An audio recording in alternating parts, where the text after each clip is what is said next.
A trader with a 40% win rate can outperform a trader who wins 70% of the time. That statement sounds impossible until you understand the math. And the math is what separates accounts that compound from accounts that blow up. Here is the takeaway before anything else. Your win rate is irrelevant. Your reward-to-risk ratio determines everything.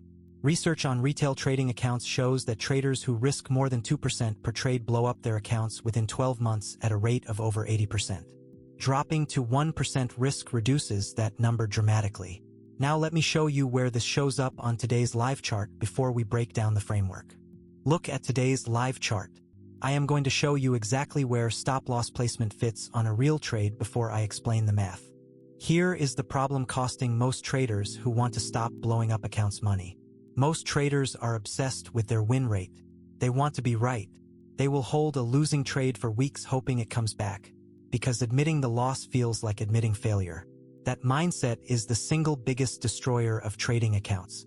Professional traders think completely differently. They do not care about being right. They care about the math. They care about how much they lose when wrong versus how much they gain when right. That ratio, reward to risk, is the only number that determines long-term profitability. Here is the exact framework. Step 1. If your account is any size, multiply it by 0.02. That is your maximum dollar risk per trade. On a $10,000 account, that is $200. Write that number down before every session.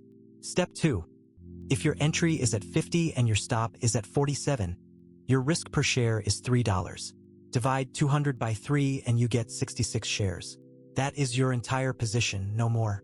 Step 3. If your reward is not at least 2 times your risk, do not take the trade. Any trade below 2 to 1 is a long-term losing strategy even with a 60% win rate. Step 4. If you track expectancy, win rate times average winner minus loss rate times average loser, and the number is positive, your strategy works. If it is negative, fix the math before you trade it. Let me prove the math right now.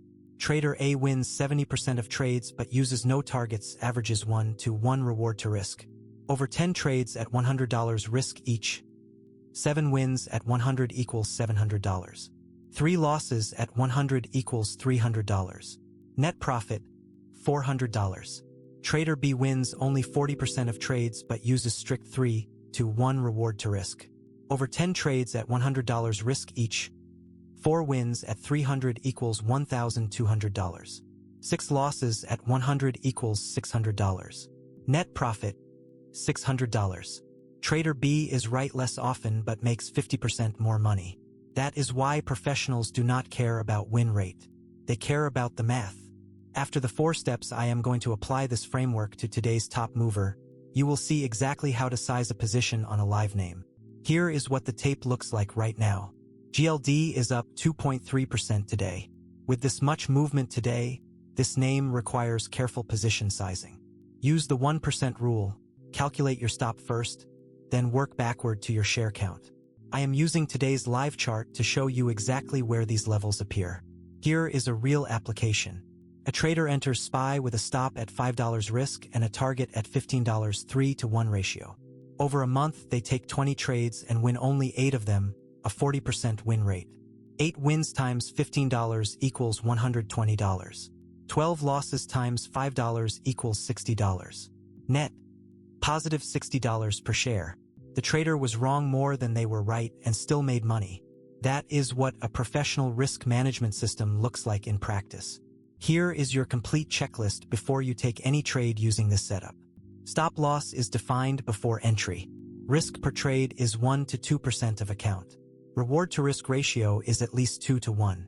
Position size is calculated from the stop distance. You have a daily loss limit set.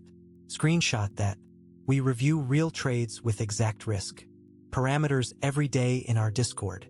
Come see how professionals actually size positions. Link in the description. This is ChartNavigators. A new setup drops every Sunday, so subscribe and hit the bell if you want the next one when it lands.